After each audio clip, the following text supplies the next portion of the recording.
Nababahala ang Health Department sa pagtaas ng kaso ng breast cancer sa Pilipinas na umaabot sa 27,000 kada taon. Yan ang sentro ng balita ni Bien Manalo. Taong 2015 nang taningan ng doktor si Natividad Corios dahil sa stage 3 breast cancer. Tinaningan hanggang 5 taon na lamang pwedeng mabuhay si Natividad at posible pang mapaga ito kung hindi agad siya magpapagamot. Gumuho ang kanyang mundo at tila nawala ng pag-asa at mas lalo pa siyang nanlumo nang malamang milyon-milyong piso ang kakailanganin niya sa pagpapagamot. Hindi rin aniya sapat ang kanyang kinikita bilang restaurant staff. Nung malaman ko po na may cancer po ako, as in, end of the world na po talaga. Sabi ko, lalaban pa ba ako o susuko na? Kasi talagang, as in, nung sinabi ng doktor, you have stage 3 breast cancer, you must prepare 3 million. So, blanco ang isip ko. As in, hindi ko alam anong sasabihin ko. Nanginginig ang mga tuhod ko. May pagsisisi rin si Nati na hindi siya agad sumailalim sa early detection at screening at hinintay pang lumala ang sitwasyon.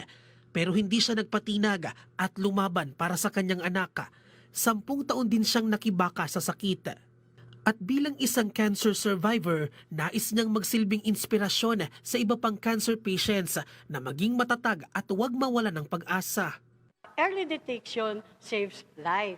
Kaya lagi ko yung sinasabi sa kanila. Kaya ako pinalakas pa dahil kailangan kong i-inspire yung iba na tingnan niyo ko, lumalaban po ako. Breast cancer ang pinakakaraniwang cancer na tumatama sa mga Pilipina.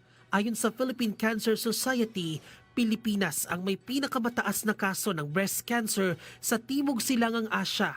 Umaabot sa 27,000 ang naitatalang kaso ng breast cancer kada taon o isang Pinoy sa bawat 32 segundo ang namamatay dahil dito. Noong 2022 nga, pumalo sa mahigit 11,000 Pilipino ang namatay dahil sa breast cancer. Sabi pa ng PCS, 55 hanggang 65% ng mga kababaihan sa Pilipinas huli na natutuklasan na may breast cancer na pala sila. Dahil dito, paiigtingin pa ng Department of Health ang early breast and cervical cancer screening. Number 1 na po ang breast cancer na prevalence na cancer sa Pilipinas. Nalampasan niya ang lung cancer.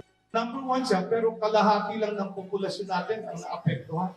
Pero mo, kababaihan lang ang naapektuhan. This is a women's cancer. Although may mga lalaki nagkaka-breast cancer. Samantala, mula sa dating 100,000 pesos ay itinaas na ng Philippine Health Insurance Corporation of PhilHealth ang benefit package nito para sa breast cancer na umaabot sa 1.4 million pesos. Bien Manalo para sa Pambansang TV sa Bagong Pilipinas.